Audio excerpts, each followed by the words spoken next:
Hello there, I am Bolanle Ayola, and here is your Wells Television Daily News Updates for today, Tuesday 28th of October 2025. President Bola Ahmed Tinubu has officially submitted a letter to the Senate requesting the swift confirmation of his recently appointed service chiefs. In the communication read out during the plenary at the Senate, President Tinubu stated that the move was made in compliance with Section 18, Subsection 1 of the Armed Forces Act, underscoring the urgent need to review the nation's defense architecture and elevate leaders who can deliver optimal performance. In the letter, President Tinubu stated that the nominations were in compliance with Section 18, Subsection 1 of the Armed Forces Act 2004, which governs appointments of service chiefs in Nigeria. According to the letter, the nominees are Chief of Defense Staff General Olufemi Oluyede, Chief of Army Staff Major General Waheedi Shaibu, Chief of Naval Staff Rear Admiral Idi Abbas, Chief of Air Staff Air Vice Marshal Kennedy Aneke, and Chief of Defense Intelligence Major General Emmanuel Undindeye. President Tinubu highlighted the nation's current security challenges and emphasized that the appointments are part of a review of the country's defense architecture intended to deliver optimal performance from the armed forces. The federal government has urged businesses in Nigeria's southeast region to leverage the Economic Community of West African States ECOWAS Trade Liberalization Scheme (ETLS) to expand their markets and boost regional commerce. Speaking at a sensitization workshop in Enugu today, Director, ECOWAS National Unit, Ministry of Foreign Affairs, Ambassador Olawale Emmanuel Awe, explained that Nigerian manufacturers who register under the scheme can export duty-free to the 12 other member states. He further reported that despite Nigeria accounting for 36.1% of companies registered under ETLS, many small and medium enterprises remain unaware of the opportunities. He encouraged business owners to complete registration processes, ensure compliance with rules of origin, and avoid importing goods merely for re-export, which the scheme prohibits.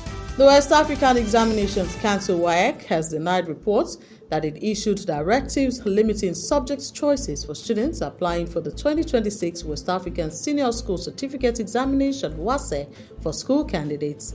In a statement issued today by its acting head of public affairs, Moyosola Adeshino, the council described the circulating information as false and unfounded, stressing that it did not instruct students to offer specific subject combinations. WAEC emphasized that the development and regulation of curricula are the sole responsibility of the federal government of Nigeria through relevant education agencies, and that the council's function is limited to assessing candidates based on approved policies. It urged students, parents, and schools to rely only on official communication from WAEC and disregard misleading reports about subject restrictions for the 2026 WASE. Political activist and former Lagos governorship candidate Gbadebo Rhodes Viva has criticized the Oworoshoki demolition exercise carried out by the Lagos state government, describing it as lacking compassion and serving only elite interests. He reported that developers removed homes at midnight without giving residents time to relocate, effectively deepening inequalities in a state where over 75% of the population lives in poverty. Rhodes Viva further alleged that land cleared during the exercise is being sold for profit, while displaced residents receive little support, calling on the government to adopt a more humane, transparent relocation program for families affected by redeveloped projects. The government of Jamaica has issued dire warnings about the potential for mass destruction if Hurricane Melissa makes landfall, mobilizing emergency services and urging residents to prepare for the storm's impact.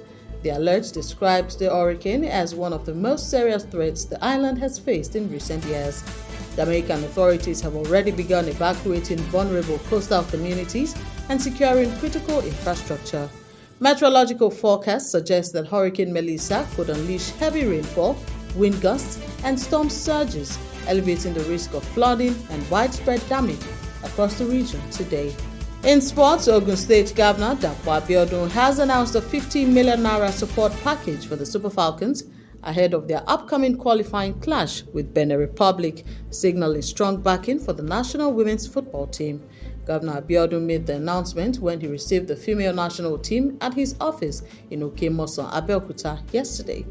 The governor's gesture has been welcomed by sports stakeholders as a significant demonstration of state-level investment in women's sports, potentially enhancing the Falcons' readiness for the match and reinforcing Nigeria's broader ambitions in the international women's football arena. The Super Falcons will face the Benin Amazons on Tuesday at the MKO Abiola Stadium at Belkuta in the return leg of the WAFCON final qualifying round. And that's it on the Wells Television Daily News Updates for today. Don't forget to subscribe to our YouTube channel at Wells Television and like our Facebook page at Wells Television. Thank you for watching. God bless you.